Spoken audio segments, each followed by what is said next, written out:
Hello guys, welcome to I exam भी। एक बार फिर से आपका स्वागत है इस चैनल पर, जिसमें हम आपको तैयारी कराते हैं बैंकिंग एंड इंश्योरेंस एग्जाम्स की। आज की वीडियो में जैसा कि जीआईसी एएम को लेकर हमारी एक पूरी सीरीज चली है हाई ऑर्डर रीजनिंग को टैकल करने में। उसी सीरीज को कंटिन्यू करते हुए कॉज एंड इफेक्ट की एक और वीडियो करेंगे और कोशिश करेंगे कि इस टॉपिक को आज के आज इसको खत्म कर लें, क्योंकि एक वीडियो मैं इसको पहले भी आपको दे चुका हूँ। इसकी बड़ा इंपॉर्टेंट टॉपिक है। Out of 20 total high order reasoning 40 number यानी, तो उसमें से 20 मार्क्स का एक्सपेक्ट करते हैं कि हमारा क्रिटिकल रीजनिंग का पार्ट है, और उसमें से भी हम एक्सपेक्ट करते हैं कि लगभग 5 से 6 क्वेश्चंस कॉज एंड इफेक्ट के आपसे पूछे जाएंगे। ठीक है, तो बहुत ही इंपॉर्टेंट चैप्टर है। 5 मार्क्स का, एटलीस्ट 5 मार्क्स का वेटेज तो है ही इस चैप्टर का आपके एग्जाम को लेकर। तो बहुत ही इंपॉर्टेंट चैप्टर रहने वाला है और आपके लिए वीडियो बहुत इंपॉर्टेंट रहने वाली है। ठीक है, चलिए स्टार्ट करते हैं। चैनल पर रहे हैं, सब्सक्राइब करना ना भूलें, बेल आइकन प्रेस कर लीजिएगा ताकि कोई भी वीडियो आपसे मिस ना हो। स्टार्ट करते हैं। ये हमारा सब्जेक्ट पैटर्न है, एग्जाम पैटर्न देख सकते हैं। High order reasoning critical ability 40 questions 40 marks के आपको ये देखने को एग्जाम में मिलने वाले हैं। इसमें से अगर मैं 2021 के एनालिसिस की बात करूं तो puzzles 15 marks, sitting arrangement 5 marks और 20 मार्क्स की हमारी क्रिटिकल रीजनिंग पूछी गई थी। तो हम लिख कर चलते हैं कि 20 मार्क्स का इस बार भी ये रहेगा और बाकी नंबर के हाई हाई लेवल के पजल सिटिंग अरेंजमेंट्स पूछे जाएंगे। ठीक है, हाई लेवल के 20 मार्क्स के। तो ये 20 मार्क्स जो क्रिटिकल रीजनिंग के हैं बहुत ज़्यादा क्रिटिकल बन जाते हैं, हमारे लिए इंपॉर्टेंट बन जाते हैं, क्योंकि कहीं ना कहीं पजल सेटिंग अरेंजमेंट्स में प्रॉब्लम आती है। हाई लेवल पे तो बहुत ज़्यादा प्रॉब्लम आती है, टाइम भी लिमिटेड है, तो बड़ी मतलब एक तरीके से टिपिकल सिचुएशन बन सकती है वहाँ पर। तो for being in the safer side हम क्या करेंगे, क्रिटिकल रीजनिंग पे थोड़ा सा ज़्यादा काम करेंगे, जिसके रिगार्डिंग आपको क्लासेस वगैरह सब यहाँ पर मिल ही रही हैं इस चैनल पर। ठीक है, तो जो अगर आपने पुरानी वीडियोज़ नहीं देखी हैं वो आपको इस चैनल पर मिल जाएंगे, आप उनको जरूर देखिए। ठीक है, चलिए स्टार्ट करते हैं आज की वीडियो में। ये हमारा डायरेक्शंस है इस क्वेश्चन की, देखते हैं क्या है। Given below are pairs of event A and B. हमारे पास दो इवेंट्स होंगे A and B. You have to read both the events A and B and decide their nature of relationship. हमें दोनों स्टेटमेंट्स को पढ़ना है, इवेंट्स को पढ़ना है और उनका नेचर ऑफ रिलेशनशिप हमें डिफाइन करना है। ठीक है, you have to assume that the information given in A and B is true and you will not assume anything beyond the given information while deciding the answer. अपने आप से कुछ भी अज्यूम नहीं करना है, जो दिया है you have to stick to that information only whether it is correct और नॉट। ठीक है, as per are general knowledge. उसके बाद 5 ऑप्शन है, इन ऑप्शंस में से हमें अपना आंसर मार्क करना है। फर्स्ट ऑप्शन कब मार्क करेंगे, इफ ए इवेंट होंगे, दो इवेंट ए और इवेंट बी, इस तरीके से हमारे पास दो इवेंट होंगे। ठीक है, if A is effect and B its immediate and principal cause, उस केस में हम क्या करेंगे, ऑप्शन ए को अपना मार्क करेंगे आंसर। मतलब ए इफेक्ट हुआ किसका, बी का, बी इसका इमीडिएट कॉज है या फिर प्रिंसिपल कॉज है जिसकी वजह से ए हुआ, उस कंडीशन में हम फर्स्ट ऑप्शन को मार्क करेंगे। अगर ए है हमारा इमीडिएट एंड प्रिंसिपल कॉज और उसकी वजह से बी हुआ है, तो हम क्या करेंगे, बी ऑप्शन सेकेंड ऑप्शन को मार्क करेंगे। थर्ड है, if A is an effect but B is not the immediate और प्रिंसिपल कॉज। ए इफेक्ट तो है, ए किसी चीज का इफेक्ट है, बट वो बी का इफेक्ट नहीं है, बी उसका इमीडिएट और प्रिंसिपल कॉज नहीं है, उस केस में हम थर्ड को मार्क करेंगे। ऐसा ही अगर बी है, एक इफेक्ट है, बी किसी चीज का इफेक्ट है, बट जिस चीज का वो इफेक्ट है वो ए नहीं है, ना ही उसका प्रिंसिपल कॉज है, ना ही इमीडिएट कॉज है, उस केस में हम क्या करेंगे, फोर्थ मार्क करेंगे। इनमें से कुछ अलग अगर हमें मिलता है, जनरली जो नहीं मिलेगा उसमें एक एडिशन में हम फिफ्थ मार्क करेंगे। ठीक है, चलिए देखते हैं पहला क्वेश्चन। उससे पहले मैं आपको बता दूंगा, इस कल यानी कि 11 जनवरी रात को 8 बजे एक वर्कशॉप लेकर आ रहे हैं आपके लिए। इस वर्कशॉप में आपको बताएंगे कि Y G I C M is a must apply, कितनी अच्छी अच्छी चीज़ें हैं इसमें, वो सब चीज़ें, और साथ ही में डिस्कस करेंगे कि इस हाई ऑर्डर रीजनिंग में आप 30+ कैसे स्कोर कर सकते हैं, क्या स्ट्रेटजीज आप फॉलो कर सकते हैं। मैं और तुषार सर हम दोनों ही आपको मिलेंगे रात को 8 बजे।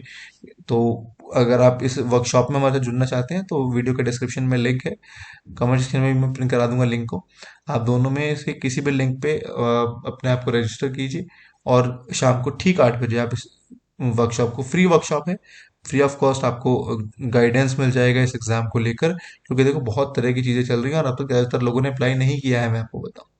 मतलब क्योंकि एक तो वैकेंसीज कम है, लोग वैसे ही आधे से ज़्यादा निकल जाते हैं, थोड़ा फीस भी हायर है, तो उस वजह से भी निकल जाते हैं। और सिलेबस में जो है थोड़ा सा हाई ऑर्डर रीजनिंग को लेकर थोड़ी प्रॉब्लम है, जो कि उस वजह से भी काफ़ी स्टूडेंट्स जो है अप्लाई नहीं कर रहे हैं इसमें। तो कंपटीशन बाकी बैंक पीओ एग्जामिनेशन से बहुत कम है और इसलिए हमारे सिलेक्शन के चांसेस ज़्यादा होने चाहिए। लेकिन जब भी होंगे तब हम पार्ट ए को अच्छे से करेंगे, तो उसमें कैसे हम 30+ स्कोर करें, ये सब बातें इस वीडियो में हम करेंगे, इस वर्कशॉप में हम करेंगे। फ्री ऑफ कॉस्ट है, आप रजिस्टर कीजिए तभी आप इसमें ज्वाइन कर पाएंगे। लिंक मिल जाएगा आपको डिस्क्रिप्शन में वीडियो के, वहाँ से आप इसमें रजिस्टर कर पाएंगे। ठीक है, चलिए स्टार्ट करते हैं, पहला क्वेश्चन देखते हैं।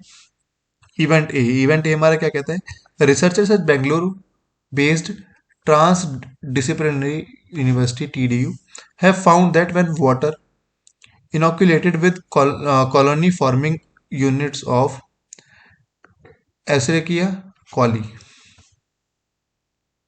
ठीक है, जब क्या हुआ, जब बेंगलोर की TDU यूनिवर्सिटी के स्टूडेंट्स ने, रिसर्चर्स ने ये देखा कि जब वाटर को किसके साथ, जो ये एसेरिकिया कॉली, सैल्मोनेला टाइफी और विब्रियो कॉलेरा, जब इनके साथ जो वाटर जो जिनमें कि ये सब चीज़ें पाई जा रही हैं, अगर इसको overnight was stored overnight at room temperature, इसको ओवरनाइट रूम टेम्परेचर पर कॉपर वेसल में इसको स्टोर किया गया, तो क्या मिला, the organs were no longer recoverable.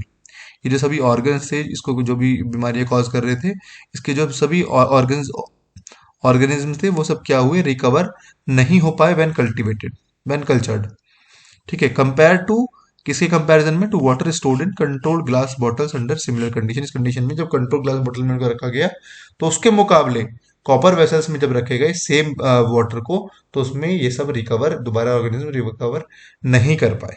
ये उन्होंने रिसर्चर्स ने पता लगाया। एक इवेंट ये हो गया, सेकेंड इवेंट को पढ़े, recognising copper's potential to use in removing pathogens from water and making it fit to drink, Bangalore based TDU University TDU has launched तामरस।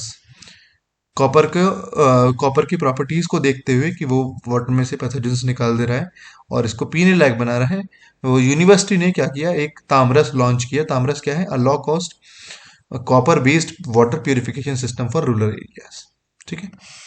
अब क्या लग रहा है, देखो पहले क्या करा, TDU ने ही एक रिसर्च किया, उनके रिसर्चर्स ने रिसर्च किया जिसमें उन्होंने कॉपर का क्या निकाला, एक क्वालिटी निकाली, कॉपर वेसल की क्वालिटी निकाली।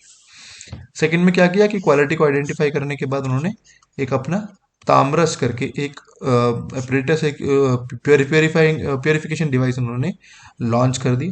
तो कहीं ना कहीं ये प्योरिफिकेशन डिवाइस क्यों लॉन्च हुआ, क्योंकि उनको कॉपर की एक प्रॉपर्टी पता चली, और कॉपर की प्रॉपर्टी उन्हें कहाँ से पता चली, उस रिसर्च से। तो पहले क्या चीज हुई होगी, पहले हुई होगी रिसर्च, कॉपर की प्रॉपर्टीज पता लगाने के लिए। तो ये हुआ क्या, प्रिंसिपल कॉज।